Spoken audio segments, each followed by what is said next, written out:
نمل از قلم نمرہ احمد۔ آپ کا پرس، سعدی نے نقاہت بھری مسکراہٹ کے ساتھ کھڑے ہو کر کہا، مگر وہ جیسے پرس کی طرف متوجہ ہی نہیں تھی۔ فکر مندی سے کہنے لگی، اس نے کھنکار کر انگلش کہا، انگلش پلیز۔ اوہ فارنر، پھر ادھر ادھر دیکھا، چلو میں تمہیں ہاسپٹل لے چلوں؟ نہیں، اٹس اوکے، میں خود چلا جاؤں گا۔ ساتھ ہی ہلکا سا کراہا۔ اب مزید لوگ جمع ہونے لگے تھے۔ یہی رکو، میں کار لاتی ہوں۔ عورت بھاگتی ہوئی آگے کو گئی۔ وہ قریب جمع ہوتے لوگوں سے بچنے کو چہرہ جھکائے رخ موڑے کھڑا ہوا اور ایک طرف کو چلنے لگا، جیسے دور جانا چاہ رہا ہو۔ لوگ کچھ کہہ رہے تھے، مگر اتنی سنہاری وہ نہیں سمجھتا تھا۔ عورت جلد ہی ٹیکسی لے آئی، مگر وہ وہاں نہیں تھا۔ وہ لوگوں سے پوچھتی، اسے ڈھونڈتی دوسری گلی تک آئی، جہاں وہ فرد شناس اور نیک دل انسان جو اس کا پرس بچانے کے لیے اپنی جان خطرے میں ڈال بیٹھا تھا، سر جھکائے بازو کے زخم پر اوپری جیکٹ لپیٹے چلتا جا رہا تھا۔ اس عورت کا نام کامنی روپا سنگھ ہی تھا، اور اس کا دل اس کی طرح اس کو دیکھ کر بہت دکھا تھا۔ وہ تیزی سے کار سے نکلی اور اس کو جا لیا۔ میں نے تمہیں رکنے کو کہا تھا فارنر، چلو میں تمہیں ہسپتال لے چلتی ہوں۔ میں خود چلا جاؤں گا، آپ کی ٹیکسی خراب ہو جائے گی، وہ چھوٹے بالوں اور اینک والا لڑکا مسکرا کر بولا تھا، مگر کامنی نے خفگی سے اسے ڈپٹا۔ کیسی باتیں کر رہے ہو تم زخمی ہو میری وجہ سے، بس ہسپتال قریب ہی ہے۔ مجھے ہسپتال نہیں جانا، میں زخم خود سی لوں گا۔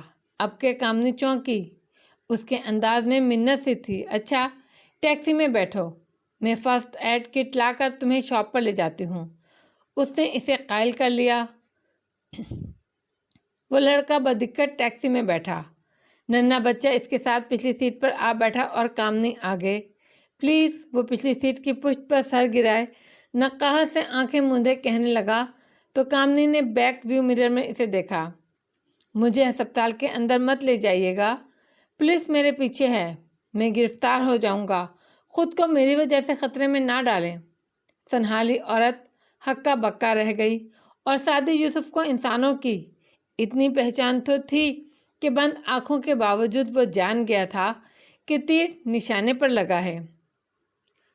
وہ کون لوگ تھے ان کا پتہ تو کرنا تھا، میرے لہو میں نہا کر جنہیں نکھرنا تھا۔ بیلوں سے ڈھکے بنگلے میں اس صبح حنین بیٹھی، لیپ ٹاپ لگائے ہاشم کے کمپیوٹر کو ہیک کرنے کی سر توڑ کوشش کر رہی تھی۔ اس کی زنبیل میں بہت سے طریقے تھے جن کو ایک ایک کر کے وہ استعمال کر رہی تھی۔ ادھر زمر یوسف کورٹ سے نکل کر اپنی فائلز اور کاغذوں میں الجھی پارکنگ ایریا کی طرف جا رہی تھی، جب اس کے ارد گرد 3 سوٹ میں ملبوس افراد آ کر کھڑے ہوئے۔ زمر نے سن گلاسز اوپر کر کے بالوں پر ٹکائے اور دھوپ کے باعث آنکھیں سکیڑ کر ان کو دیکھا۔ جی مسز زمر، ایک نے ادب سے مخاطب ہوتے ہوئے کہا، ہارون عبید آپ کا انتظار کر رہے ہیں اپنے آفس کے کانفرنس ہال نمبر 2 میں، آپ چاہیں تو ہم آپ کو لے جا سکتے ہیں۔ ساتھ ہی ہارون کا ID کارڈ اس کی طرف بڑھایا۔ یہ ایک طرح کی ضمانت ہے۔ نو تھینکس، میں خود آ جاؤں گی، کارڈ پکڑ کر رکھائی سے کہہ کر وہ آگے بڑھ گئی۔ البتہ دل عجیب سے واہموں کا شکار ہو رہا تھا۔ جب اس نے فیصلہ کر لیا کہ وہ نہیں جائے گی، تب ہی خود بخود کار کا رخ ان کے آفس کی طرف موڑ دیا۔ پون گھنٹے بعد وہ ان کے کانفرنس روم کے دروازے کی چوکھٹ میں کھڑی تھی، سفید لمبی قمیص اور سیاہ کوٹ پہنے، گھنگریالے بال جوڑے میں باندھے اور بھوری آنکھوں کو مشتبہ انداز میں سکیڑے۔ اس نے سامنے کانفرنس ٹیبل کی سربراہی کرسی پر بیٹھے ہارون کو دیکھا۔ مجھے یوں طلب کیا جانا پسند نہیں ہے عبید صاحب۔ مسز عمر، مجھے بھی آپ سے مل کر خوشی ہوئی، آئیے۔ وہ اپنی جگہ سے اٹھ کر کھڑے ہوئے۔ وہ سیاہ سوٹ میں ملبوس تھے اور سفید سرمئی بال جیل سے پیچھے کیے ہوئے تھے۔ چہرے پر مسکراہٹ طاری کیے انہوں نے کرسی کی طرف اشارہ کیا۔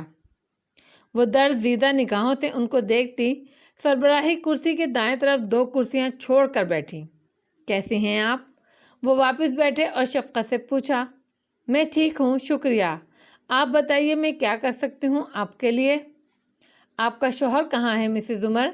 کیا آپ کو معلوم ہے؟ زمر کے ابرو ناگواری سے بھیج گئے۔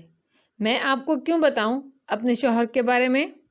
میں نے یہ نہیں پوچھا وہ کہاں ہے، یہ پوچھا ہے کیا آپ جانتی ہیں وہ کہاں ہے؟ اس کی آنکھوں میں جھانکتے ہوئے وہ مسکرا کر پوچھ رہے تھے۔ زمر کے دل کو جیسے کسی نے مٹھی میں لیا۔ ماہ کامل کی رات کی چاندنی برف کی سفیدی میں بدلنے لگی۔ وہ کراچی گیا ہے جاب کے لیے۔ وہ کولمبو میں ہے میری بیٹی کے ساتھ۔ کل وہ میرے پرائیویٹ جیٹ پر کولمبو گیا ہے۔ زمر نے ضبط سے گود میں رکھی مٹھیاں بھینچ لیں، مگر چہرے کو بدقت نارمل رکھنا چاہا، مگر وہ جانتی تھی کہ اس کی رنگت زرد پڑنے لگی ہے۔ تو اس نے آپ کو نہیں بتایا؟ انہوں نے افسوس سے سر جھٹکا۔ مجھے نہیں معلوم آپ کیا کہہ رہے ہیں، وہ بدقت کہہ پائی۔ دل و دماغ میں آندھیاں چل رہی تھیں۔ ہارون نے جواباً موبائل پر چند بٹن دبائے اور اسکرین اس کے سامنے رکھی۔ زمر نے موبائل کو نہیں چھوا، صرف نگاہ جھکا کر دیکھا۔ ایئرپورٹ پہ وہ آبی کے سامنے کھڑا اس سے کوئی پیکٹ لے رہا تھا۔ کیب کی وجہ سے شکل کافی کم واضح تھی، مگر وہ فارس تھا۔ وہ لاکھوں میں پہچان سکتی تھی۔ پیچھے ایئرپورٹ کا نام اور ارد گرد کا ماحول سب نظر آ رہا تھا۔ دل پر ڈھیروں آنسو گرے۔ وہ جانتا تھا، وہ سب جانتا تھا، وہ اس کا گھر سے باہر رہنا، وہ اس کا راتوں کو دیر سے واپس آنا، وہ اس کی فون کالز، وہ جاب نہیں ڈھونڈ رہا تھا، وہ شروع سے ہاشم کے پیچھے تھا۔ پھر بظاہر ابرو اچکائے وہ بامشکل خود کو کمپوز رکھے ہوئے تھی۔ کیا آپ کو معلوم ہے وہ وہاں کیوں گیا ہے؟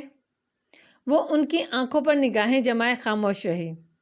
ہمارا مہمان کچھ دن قبل ہماری میزبانی سے بھاگ گیا تھا، وہ اسی کو ڈھونڈنے گیا ہے۔ آپ فکر نہ کریں، میں ہاشم کو نہیں پتہ چلنے دوں گا۔ ہاشم درمیان میں کہاں سے آیا؟ وہ اس کا کزن ہے۔ زمر کی آواز کانپی، نگاہیں اب بھی ہارون پر جمی تھیں۔ انہوں نے مسکرا کر پیچھے ہوتے دلچسپی سے اسے دیکھا۔ آپ کو معلوم ہے میں کیا بات کر رہا ہوں؟ فارس کو بھی معلوم ہے۔ زمر کی آنکھوں میں ایک دم ڈھیروں جذبات ایک ساتھ ابھرے۔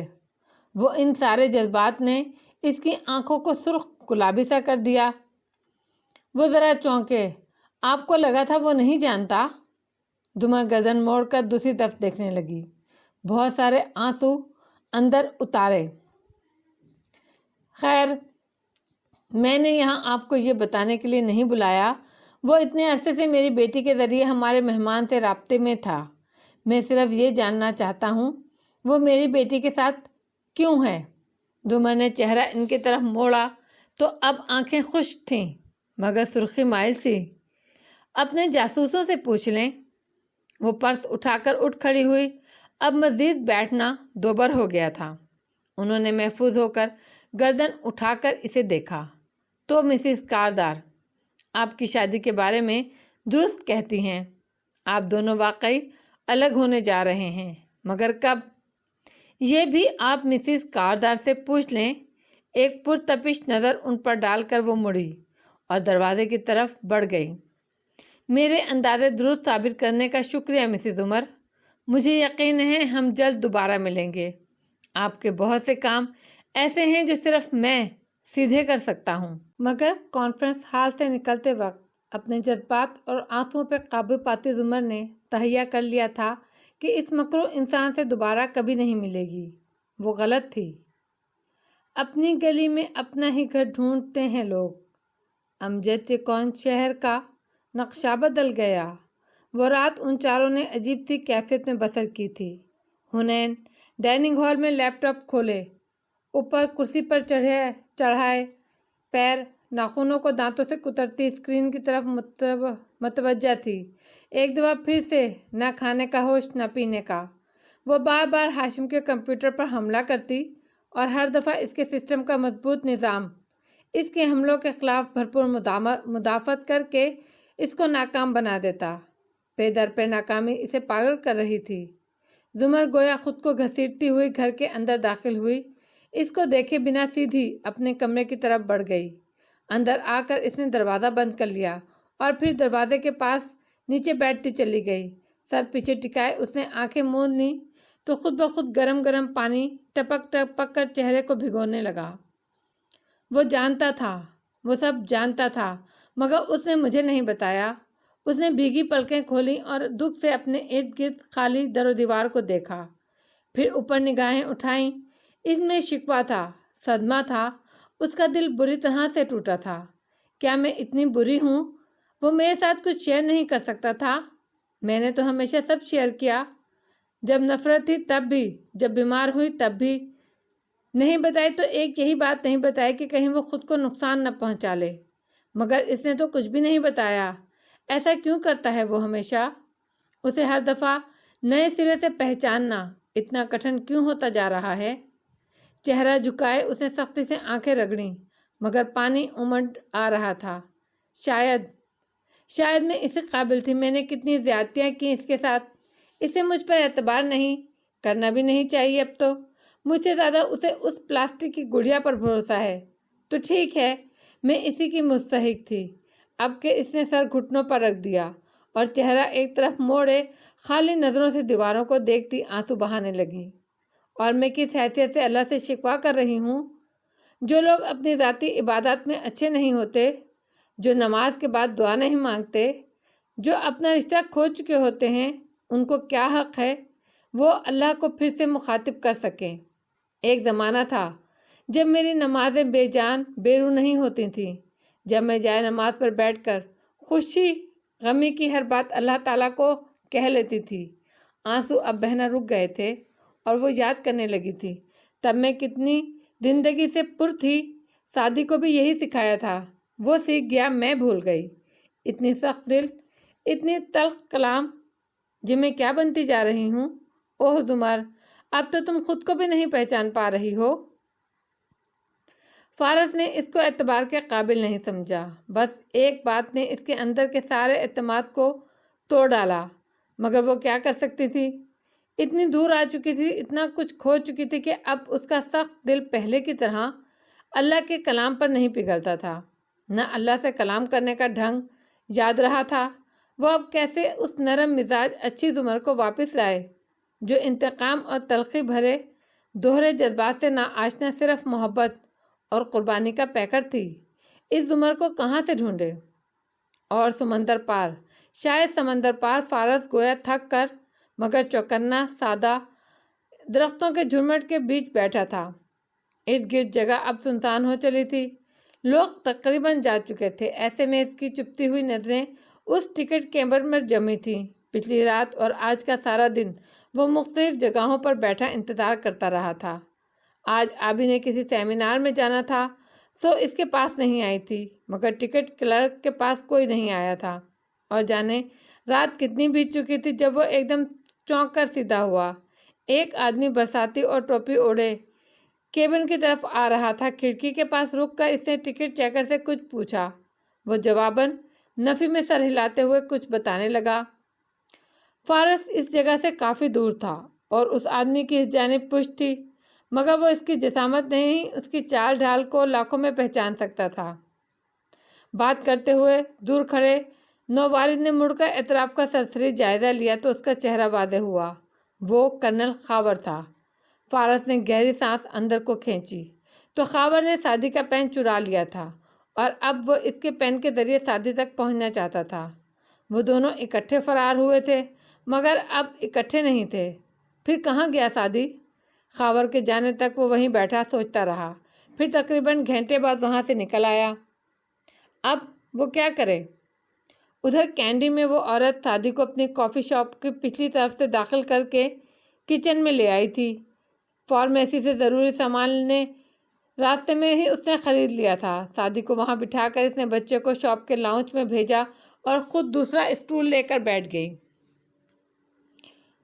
میرے والد آرمی آفیسر ہیں۔ سعدی کا دل دھک سے رہ گیا۔ فورسز سے تعلق رکھنے والوں کی شاپ پہ وہ کیوں آ گیا؟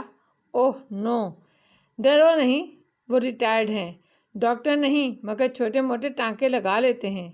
وہ ایک رومال اپنے خون سے سرخ ہوئے بازو پر باندھے اور اسے ہاتھ سے زور سے دبائے، درد کو برداشت کرتا خاموشی سے سنتا گیا۔ اب بتاؤ پولیس سے کیوں چھپ رہے ہو؟ بتایا تو آپ مجھے نکال دیں گی۔ جانتی ہوں تم کچھ گڑبڑ ہو، مگر اتنی انسانوں کی پہچان تو مجھے بھی ہے کہ کیا اچھے اور برے میں تمیز کر سکوں۔ بتا دو۔ وہ سنجیدہ تھی۔ تبھی بچہ ایک بوڑھے آدمی کے ساتھ واپس آیا جو گھور گھور کر سعدی کو دیکھ رہا تھا۔ کامنی اور اس کا سنہالی میں ایک قدر تلخ مکالمہ ہوا، پھر وہ بیٹھ کر خاموشی سے سعدی کا زخم صاف کرنے لگا۔ اس نے چہرے پہ دنیا جہان کی سادگی اور معصومیت طاری کرتے ہوئے کہنا شروع کیا، ایک لڑکی کو پسند کرتا ہوں، مگر غریب ہوں، اس کا باپ مجھے پسند نہیں کرتا۔ میں نے سوچا اسے کچھ بن کر دکھاؤں، اس لیے انگلینڈ سے یہاں آ گیا۔ وہاں کدھر رہتے تھے؟ وہ غور سے اسے دیکھ رہی تھی۔ لیڈز میں، پڑھائی بھی چھوڑ دی اس کے پیچھے، پیسے کمانے ادھر آیا، اس کے قریب رہنا چاہتا تھا، مگر اس کے باپ کو جب پتہ چلا تو درد سے اس نے آنکھیں میچی۔ بوڑھا اب اس کے ٹانکے لگا رہا تھا۔ اس نے مجھے نوکری سے نکلوایا، فلیٹ سے دربدر کیا، بندے میرے پیچھے لگا دیے، کاغذات غائب کر دیے اور پولیس میں لکھوا دیا کہ میں ان لیگل ہوں اور میں چور ہوں۔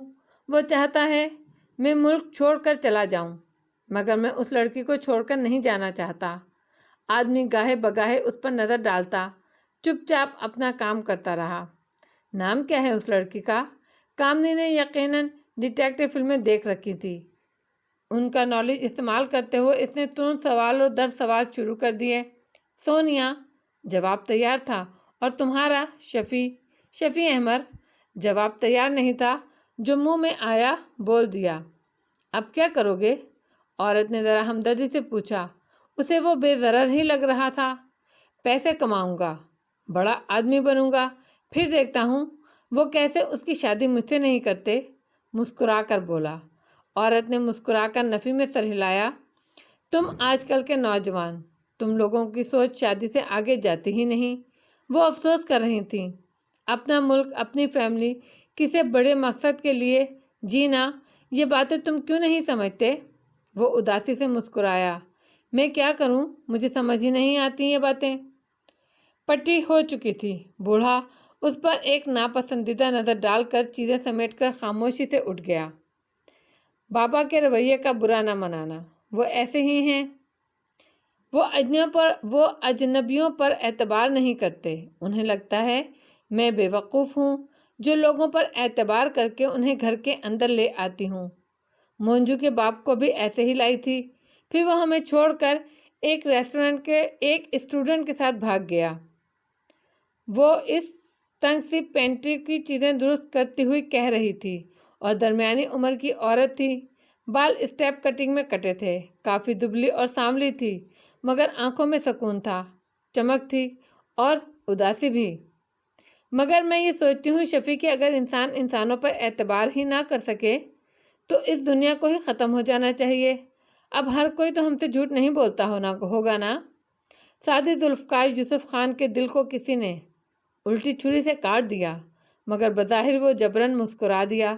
ایسا ہی ہے۔ خیر، تم ابھی زخمی ہو، یہ دوا کھا لو اور ادھر ایک پرانے کاؤچ کی طرف اشارہ کیا، سو جاؤ۔ ہماری کافی شاپ کے ورکرز ادھر ہی سوتے ہیں کبھی کبھار، صبح تک یہیں رہو، پھر بے شک چلے جانا پیسے کمانے۔ مسکرا کر وہ کاؤچ پر کشن برابر کر رہی تھی۔ ایسی پھرتیلی اور تیز تیز کام کرنے والی عورت تھی وہ، محنتی سی۔ سعدی نے اسبات میں سر ہلایا۔ تھینک یو، میں صبح چلا جاؤں گا۔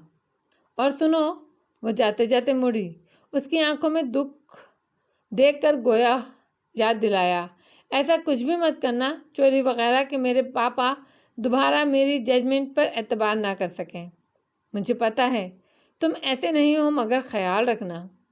سعدی نے مسکرا کر سر کو خم دیا۔ آپ کا نام؟ کامنی، وہ مسکرا کر بولی اور بتی بجھا کر باہر چلی گئی۔ سعدی نے دوا کی گولیاں جوتے کی نوک سے مسل کر فرش پر جھاڑی، گویا ان کو ختم کیا، اور اسے درد ہو رہا تھا مگر وہ بے ہوش ہو کر نہیں سو سکتا تھا۔ اسے الرٹ رہنا تھا۔ انہی خیالات میں گھرا وہ کاؤچ پر لیٹ گیا اور آگے کا عمل تیار کرنے لگا۔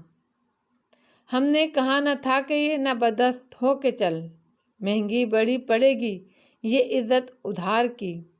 اس صبح سے سردی کا زوال شروع ہو چکا تھا۔ جنوری کا آخری اشرا چل رہا تھا۔ دھند میں ذرا کمی آ گئی تھی۔ ایسے میں اس پرشکوہ اور بلند عمارت کے بلائی فلور کے کارنر آفس کے شیشے سے ڈھکی دیوار کے آگے سے بلائنڈرز ہٹے تھے اور تیز روشنی اندر گر رہی تھی۔ ہاشم کوٹ، ویسٹ اور ٹائی میں ملبوس، کمر سیدھی رکھ کر کرسی پر بیٹھا، لیپ ٹاپ کے کی بورڈ پر دونوں ہاتھوں سے تیز تیز ٹائپ کر رہا تھا۔ اس کی سنجیدہ نظریں اسکرین پر جمی تھیں۔ دفتن دروازہ کھلا تو اس نے چونک کر چہرہ اٹھایا۔ جواہرات چوکھٹ میں کھڑی تھی، بند گلے کے سیاہ ٹاپ اور کانوں میں دھمکتے ہوئے ہیرے پہنے۔ وہ مسکارے سے سجی آنکھوں کو اس پر جمائے قدم قدم چلتی قریب آئی۔ کہو کیا بات تھی؟ ہاشم نے ناسمجھی سے اسے دیکھا۔ میں نے آپ کو نہیں بلایا۔ جواہرات کی آنکھوں میں اچنبھا ابھرا۔ تو پھر تمہاری سیکریٹری نے مجھے فون کر کے کیوں کہا کہ کاردار صاحب میٹنگ کے لیے بلا رہے ہیں؟ تمہارا فون آپ جا رہا تھا سو میں خود چلی آئی۔ ہاشم نے تیزی سے انٹرکام کا بٹن اٹھایا۔ اگلے ہی لمحے حلیمہ اس کے سامنے کھڑی تھی۔ میں نے غلط نہیں کہا میم، نوشیروان کاردار نے مجھے آپ کو کال کرنے کے لیے کہا تھا۔ ہاشم نے نوشیروان کی ایکسٹینشن ملائی۔ اس کے ابرو تنے ہوئے تھے اور آنکھوں میں برہمی تھی۔ شیرو نے جان بوجھ کر مسٹر کاردار کہلوایا تھا تاکہ جواہرات غلط سمجھے۔ وہ جانتا تھا۔ نوشیروان کو میرے آفس آنے کے لیے کہو ثنا، حکم جاری کر کے اس نے فون رکھا اور حلیمہ کو بھیج دیا۔ کوئی بات نہیں ہاشم، وہ جو کرسی کی پشت پر کوہنی جمائے ابھی تک کھڑی تھی نرمی سے بولی۔ ہاشم نے صرف ایک خفا نگاہ اس پر ڈالی۔ رویہ کس کا خراب ہے آپ جانتی ہیں۔ وہ چھوٹا ہے، نہ سمجھ ہے، تم برداشت کا مظاہرہ کرو اور تاکہ وہ کبھی بڑا نہ ہو۔ پہلے تلخی سے بولا، پھر سر جھٹک کر اور گہری سانس لی۔ خیر، میں پرانی باتوں کو بھلا کر موو آن کرنے کے لیے تیار ہوں۔ وہ بھی اپنا رویہ بدل لے۔ وہ بدلے گا، آئی ایم شیور۔ اس نے اسی لیے ہمیں اکٹھا کیا ہے۔ وہ اس کا دل نرمی سے صاف کرنے کی کوشش کر رہی تھی۔ ہاشم خاموشی سے سنتا رہا۔ دروازہ بنا کسی دستک کے کھلا اور نوشیروان نظر آیا۔ جواہرات نے مڑ کر دیکھا۔ ویسٹ میں ملبوس، کوٹ کے بغیر آستین کوہنیوں تک موڑے، بال جیل سے سیٹ کیے، وہ سنجیدہ سا کھڑا تھا۔ جواہرات مسکرا کر ایک قدم آگے بڑھی۔ جب شیرو چوکھٹ کے سامنے سے ہٹا، جواہرات کی مسکراہٹ انقا ہوئی اور پیچھے کھڑی زمر نظر آئی۔ سیاہ کوٹ، شانوں پر سفید دوپٹہ اور پونی میں بندھے گھنگریالے بال، چہرے پر مسکراہٹ۔ کل رات اپنے کمرے میں بیٹھ کر رونے والی زمر سے مختلف لگ رہی تھی وہ۔ Good morning Mrs Kardar. پھر پیچھے ہٹی۔ ہاشم کو دیکھ کر سر کو خم دیا۔ مسٹر کاردار۔ وہ اپنی جگہ سے اٹھ کھڑا ہوا، ماں کو دیکھا جو بالکل ششندر سی نوشیروان اور زمر کو اندر داخل ہوتے دیکھ رہی تھی۔ نوشیروان 3 سینٹر صوفے پر جا بیٹھا اور ٹانگ پر ٹانگ جمائی، جبکہ زمر ساتھ رکھے سنگل صوفے پر گھٹنے ملا کر بیٹھی اور میز پر فائلز رکھ کر کھولنے لگی۔ گڈ مارننگ زمر، اب کے ہاشم مسکرا کر بولا اور واپس اپنی کرسی پر ٹیک لگا کر بیٹھا۔ جواہرات ابھی تک کھڑی تھی۔ کہیے کیسے آنا ہوا؟ فائلز کی جاب کیسی جا رہی ہے؟ میں نے اپنے دوست سے کہہ کر لگوائی ہے، امید ہے کچھ عرصے تک کام کر لے گا۔ زمر نے بھوری آنکھیں اٹھا کر اسے دیکھا۔ میں یہاں ذاتی نہیں، پروفیشنل حیثیت سے آئی ہوں۔ کیا مطلب؟ جواہرات ماتھے پر بل لیے اسے گھور رہی تھی۔ مسز زمر میری وکیل ہیں۔ ہاشم کی مسکراہٹ برقرار رہی۔ جواہرات کی آنکھوں کی تپش بڑھ گئی اور وہ بولا، شیرو تمہیں کس سلسلے میں ضرورت پڑ گئی لائر کی؟ انداز دوستانہ اپنایا۔ اپنی کمپنی میں اپنے شیئر کی ملکیت کے سلسلے میں۔ وہ رکھائی سے بولتے ہوئے ہاشم کو دیکھ رہا تھا۔ تم میرے بیٹے کو بہکا کر اس کی جائیداد میں اپنا حصہ مانگنے پر اکسا رہی ہو، ہے نا؟ جواہرات خود پہ قابو نہ رکھ سکی۔ خوب سن لو شیرو، جو مانگے گا میں اس کو دوں گی۔ شیرو، جو بھی چیز چاہیے تمہیں، مگر اپنی وکیل کو یہاں سے بھیجو۔ ہاشم کھنکھارا، گویا تھمنے کا اشارہ کیا۔ مسز کاردار، مجھے آپ لوگوں کے ذاتی سیاست سے کوئی تعلق نہیں، کوئی دلچسپی نہیں، اور میں صرف تب جاؤں گی جب نوشرما مجھے جانے کے لیے کہیں گے۔ کیوں نوشرما؟ سنجیدگی سے شیرو کو دیکھا۔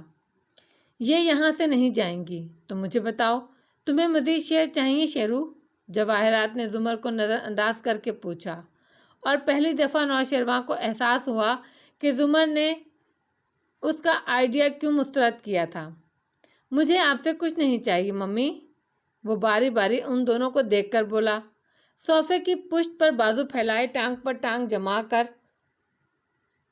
اٹھتی گردن کے ساتھ اسے پہلی دفعہ اپنا آپ معتبر لگا تھا۔ ہاشم نے آنکھیں سکیڑ کر زمر کو دیکھا، تو پھر وہ بھی نہیں سمجھ پا رہا تھا۔ نوشرما کاردار نے اپنے شیئرز کا آدھا حصہ وہ فائل کھولتے ہوئے خبرنامہ پڑھنے کے انداز میں بتانے لگی، یعنی کل شیئر میں سے 25% شیئرز کی ملکیت کسی اور کو دے دی ہے۔ ہاشم کرنٹ کھا کر سیدھا ہو کر بیٹھا، ساری مسکراہٹ غائب ہوئی، آنکھوں میں حیرت اور غصہ اکٹھے در آیا۔ تم ایسا کیسے کر سکتے ہو؟ وہ صرف ہماری کمپنی نہیں ہے مسٹر کاردار، نوشرما نے صرف اپنے حصے کے شیئر آگے دیے ہیں۔ سارا پیپر ورک ہو چکا ہے۔ آپ اس وقت سری لنکا میں تھے، ورنہ ہم آپ سے پوچھ لیتے۔ بہت تہذیب اور نرمی سے وہ بولی۔ ہاشم نے ناگواری سے شیرو کو دیکھا۔ جواہرات بھی اتنے ہی غصے میں کھڑی تھی۔ میں 2 دن میں اس انتقال کو ختم کروا سکتا ہوں نوشرما۔ کمپنی کے ہائی لاز کے مطابق آپ ایسا نہیں کر سکتے، زمر سادگی سے بولی تھی۔ ہائی لاز میں نے لکھے تھے، ان کے سارے جھول معلوم ہیں مجھے۔ غصے سے اس نے میز پر ہاتھ مارا۔ نوشرما خاموش سرد نگاہوں سے ہاشم کو دیکھ رہا تھا۔ اسے خوشی نہیں مل رہی تھی، انتقام خوشی نہیں دیتا، مگر سکون مل رہا تھا۔ ہاشم، آپ جو چاہیں کر سکتے ہیں، مجھے معلوم ہے کہ مسز کاردار آپ کو یہ نہیں کرنے دیں گی۔ زمر نے اسی سادگی سے خود کو گھورتی ہوئی جواہرات کو دیکھا، کیونکہ نوشرما آپ کے بھائی ہیں، اور ایک بھائی دوسرے کی خواہش کا احترام نہ کرے تو وہ اس کو کھو دیتا ہے۔ ایک وکیل کی حیثیت سے میں یہ چاہوں گی کہ معاملہ صلح و صفائی سے نمٹ جائے۔ ہاشم، نوشرما آپ کا بھائی ہے، اور وہ یہ سب اچھی نیت سے کر رہا ہے، صرف اتنے سالوں کے لیے، اپنے برے سلوک کے مداوع کے لیے۔ اس آخری بات پر ہاشم چونکا، پھر جواہرات غصے میں بولنے لگی۔ کیا تمہارے خاندان والوں کو دے دیے ہیں اس نے شیئر؟ ہاں، میں نے اپنے خاندان والوں کو دیے ہیں، شیرو چبا چبا کر بولا۔ جواہرات کا سانس رک گیا۔ فارس؟ مگر ہاشم آہستہ سے سیدھا ہو کر بیٹھا۔ ایک دم سے سب اسے سمجھ میں آ گیا تھا۔ نہیں، شیرو اٹھا اور جا کر دروازہ کھولا۔ میں کسی کو اندر آنے کا اشارہ کیا۔ جواہرات اور ہاشم نے بے اختیار اس طرف گردن موڑی، اور جب شیرو سامنے سے ہٹا تو انہوں نے دیکھا قدم قدم چلتی اس کے پہلو میں آ کھڑی ہوئی، بلیک کوٹ اور اسکرٹ میں ملبوس، با اعتماد انداز میں گردن اٹھائے، علیشا کاردار۔ زمر فائلز اٹھا کر کھڑی ہوئی اور مسکرا کر جواہرات کو دیکھا۔ کتنی لکی ہیں آپ کہ اپنی اولاد کی خوشیاں دیکھ رہی ہیں، مگر آف کورس میں یہ کہ کبھی نہیں سمجھ سکتی۔ اور وہ دروازے کی طرف بڑھتے ہوئے نوشرما کو سر کے خم سے اشارہ کیا۔ جیسے ہی وہ باہر نکلی، نوشرما ایک سرد نگاہ ان دونوں پر ڈالتا مڑ گیا، اور علیشا، جو بالکل سپاٹ سے کھڑی تھی، کسی روبوٹ کی طرح شیرو کے ساتھ ہولی۔ پیچھے کمرے میں محض ایک ہولناک سناٹا رہ گیا۔ باہر آ کر علیشا نے نوشرما کو روکا تھا۔ شو ڈاؤن ہو گیا، اب میرا کیا ہوگا؟ تم ابھی اسی اپارٹمنٹ میں رہو گی، ڈرائیور تمہیں چھوڑ آئے گا، جب تمہیں قصر میں لانے کا وقت ہوگا تو میں لے آؤں گا، وہ معتبر انداز میں کہتا اس کے ساتھ آگے بڑھتا رہا۔ زمر نے مسکرا کر ان دونوں کو جاتے دیکھا اور حلیمہ کی طرف مڑی۔ حلیمہ، کیا مجھے آپ کا نمبر مل سکتا ہے؟ عقل ہر بار دکھائی تھی جلے ہاتھ اپنے، عقل ہر بار دکھاتی تھی جلے ہاتھ اپنے، دل نے ہر بار کہا آگ پرائی لے لے۔ اس چھوٹی سی پینٹری کے باہر سے مکھیوں کی بھنبھناہٹ جیسی آوازیں آ رہی تھیں، ایک نسوانی اور ایک مردانہ آواز جسے دبے دبے انداز میں جھگڑ رہی ہوں۔ سعدی ان آوازوں کا پیچھا کرتے، گردن ادھر ادھر گھماتا، پینٹری سے باہر آیا تو سامنے مستطیل لمبا سا کچن تھا۔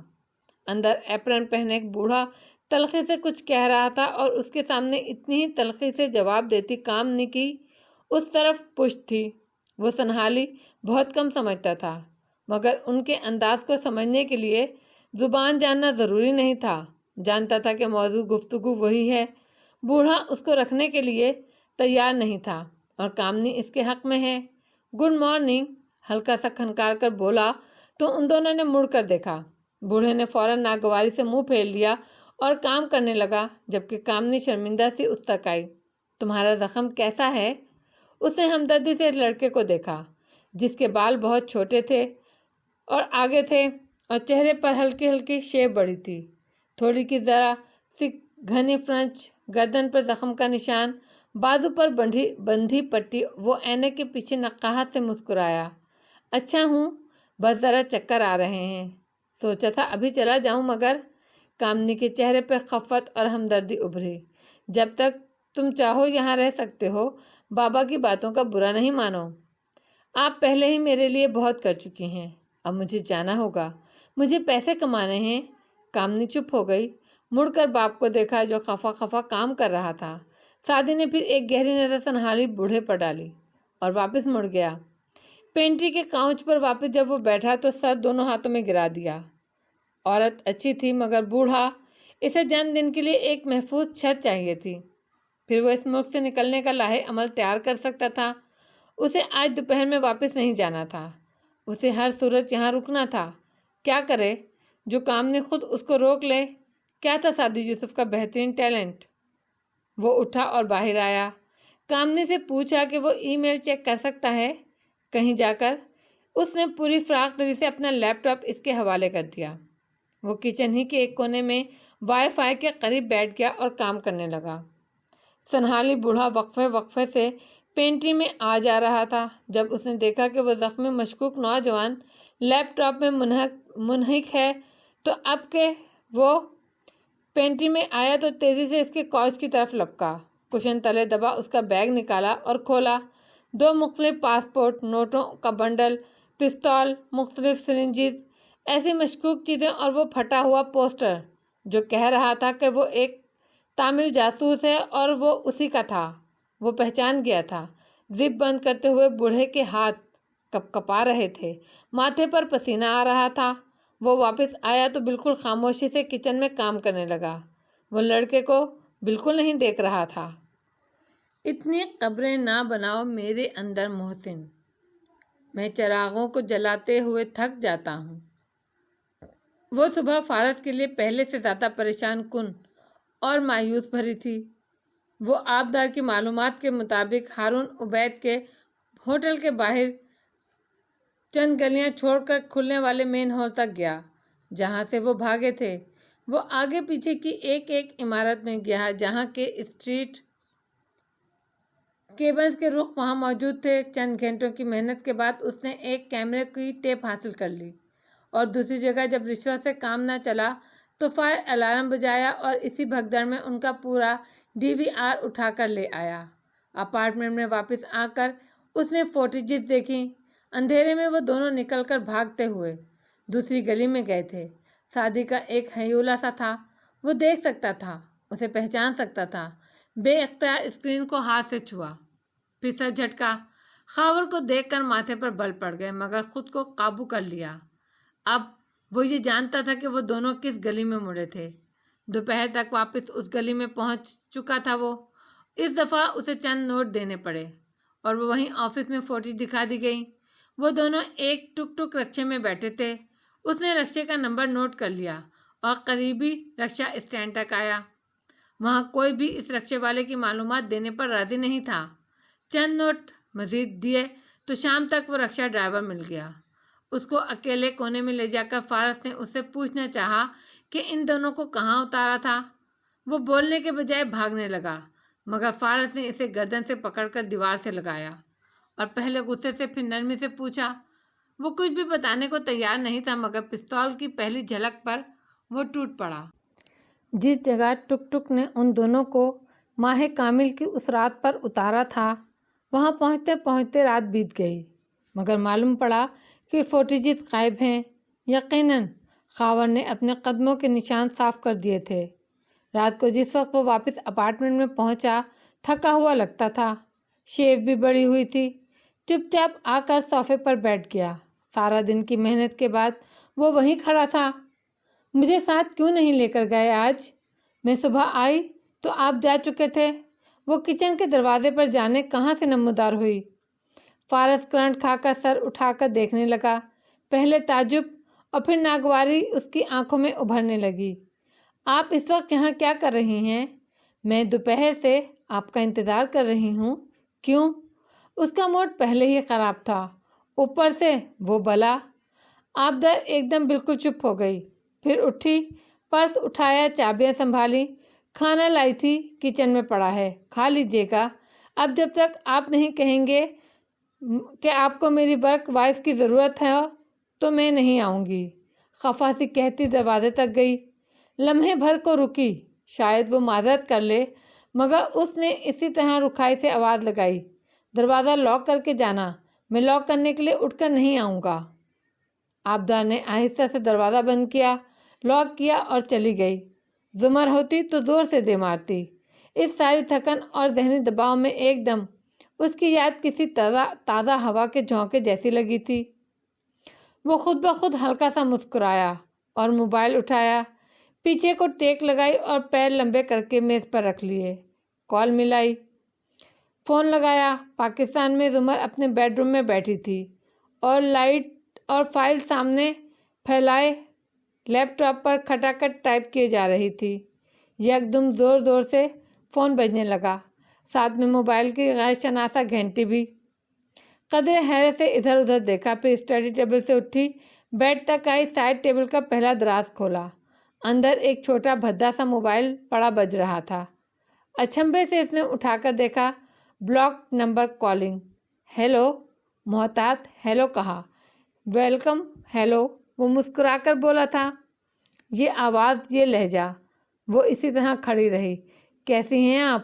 زمر کے دل میں ایک دم بہت سے جذبات امڑ آئے، جن میں غصہ سر فہرست تھا۔ ٹھیک ہوں، وہ رکھائی سے بولتے ہوئے بیڈ پر بیٹھی۔ کیسے فون کیا؟ سوری، پہلے نہیں کر سکا، مصروف رہا۔ وہ شائستگی سے معذرت کر رہا تھا۔ اس نے محض اچھا کہا، اور کیا کہتی؟ آنکھوں سے پٹی ہٹی تو جان گئی تھی کہ اس کی کیا مصروفیات تھیں، مگر کیسے حالات تھے ایک بھی سوال نہیں کر سکتی تھی۔ یہ فون کس کا ہے؟ میرا ہی ہے، انکرپٹ ہے، سیف لائن ہے، اسی لیے اسے چھوڑ گیا تھا۔ وہ کچھ نہیں بولی۔ فارس ذرا سیدھا ہو کر بیٹھا، آنکھوں میں سوچ ابھری۔ تم ٹھیک ہو؟ مجھے کیا ہونا ہے؟ ناراض ہو؟ نہیں۔ اس کے ابرو اسی طرح تنے تھے۔ پھر ایسے کیوں بات کر رہی ہو؟ میں پہلے ہی بہت پریشان ہوں، تم مجھے مزید پریشان کر رہی ہو۔ وہ سنجیدگی سے بولا تو زمر کی ساری رکھائی ہوا ہوئی۔ مفاد مشترکہ پھر سے درمیان میں آ گئے۔ تم کیوں پریشان ہو؟ کام سے؟ کام ٹھیک سے نہیں ہو رہا؟ بے چینی سے بولی۔ وہ خاموش ہو گیا۔ ورک وائف سے زیادہ اصل وائف سے بات کرنا مشکل تھا، مگر زیادہ سکون بھی اسی میں تھا۔ اس نے سر پیچھے گرا کر آنکھیں موند لیں، دل ایک دم بھاری ہو گیا تھا۔ فارس، بولو نا۔ وہ واقعی پریشان ہو گئی تھی۔ ہر دفعہ شادی کے قریب پہنچتے پہنچتے وہ دور کیوں چلے جاتے تھے؟ تم میرے لیے دعا کیا کرو، وہ آنکھیں بند کیے پیشانی مسلتا کہہ رہا تھا۔ کیا دعا کروں؟ وہ بیڈ کے قریب نیچے فرش پر بیٹھتی چلی گئی، آنکھوں میں اداسی در آئی۔ یہی کہ میں ایتھیسٹ نہ بن جاؤں۔ زمر کے دل کو دھکا سا لگا۔ تم ایتھیسٹ کبھی نہیں بن سکتے، تم مسلمان ہو اور رہو گے۔ اب نہیں ہوں زمر، مجھے ابھی کسی چیز کا یقین نہیں رہا۔ اس نے آنکھیں کھول کر چھت کو دیکھا تو ان سنہری آنکھوں میں بے پناہ مایوسی تھی۔ مجھے نہیں لگتا کہ ایسا کچھ ہے جو تم اندر سے مسلمان ہی ہو، تم صرف اپنے دین سے ناراض ہو۔ وہ خاموش رہا۔ ساری ناراضگی بھلا کر وہ نرمی سے، فکر مندی سے کہہ رہی تھی، تم یہ سوچتے ہو کہ تمہارے دشمن سب کچھ کرا کر بھی وائٹ کالر اور شریف نظر آتے ہیں، اور ہم جو اپنی بقا کی جنگ لڑ رہے ہیں ہم کرمنلز لگنے لگے ہیں۔ میں کرمنل بن چکا ہوں، تم بھی، شاید سعدی بھی۔ فارس، اس نے دھیرے سے پکارا۔ شریعت سخت ہو سکتی ہے مگر وہ قانون کی طرح اندھی نہیں ہوتی۔ اپنے دین سے اتنا ناراض نہ ہو، تم کل بھی بے گناہ تھے اور کل بھی رہو گے۔ تم میرے لیے دعا کیا کرو۔ وہ پھر سے بولا، میں کروں گی مگر پہلے تمہیں واپس انسان بننا پڑے گا۔ فارس، تم خدا نہیں ہو، تم سارے کام ایک ساتھ نہیں کر سکتے۔ تم جو بھی کام ابھی کر رہے ہو اگر نہ بھی کر سکے تو بھی ہم میں سے کوئی تمہیں الزام نہیں دے گا۔ تم انسان ہو، اپنی وسعت کے مطابق جتنا کر سکتے ہو کر لیا ہے۔ اب خدا ہے، وہ خدا ہوتا ہے جو سب ٹھیک کرتا ہے، انسان نہیں۔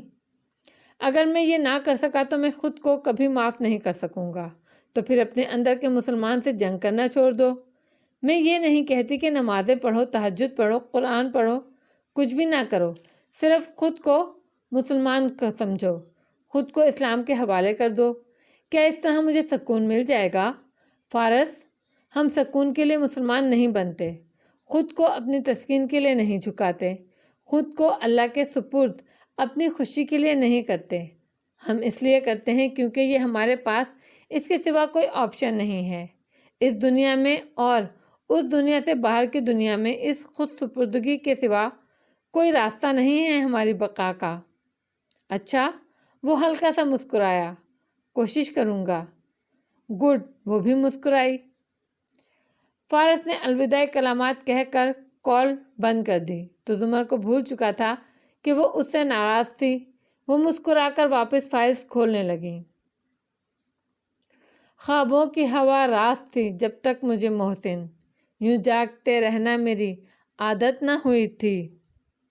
زمر کے کمرے سے چند گز دور حنین ڈائننگ ہال میں اپنی مخصوص کرسی پر پیر اوپر کیے بیٹھی تھی۔ لیپ ٹاپ پر اس کا پروگرام چل رہا تھا، ناکامی اور کامیابی، اور ساتھ ہی شیخ کی کتاب کھولے ہوئے تھی۔ روز فجر پڑھ لینے اور باقی نمازیں پڑھتے وقت پر ادا کر لینے کے باعث مرض سے بننے والے زخم کسی حد تک مندمل ہوتے گئے تھے مگر کبھی کبھی خالی پن در آتا تھا۔ وہ گھر کے ڈھیروں کاموں اور کمپیوٹر کے بکھیڑوں کے باوجود ختم نہیں ہوتا۔ ایسے میں امام ابن قیم الجوز کی یہ کتاب ایک تسلی بخش جواب اس کے لیے جس نے سوال کیا تھا، دوائے شافی کے بارے میں کھول لینا راحت اور سکون کا سبب بنتا تھا۔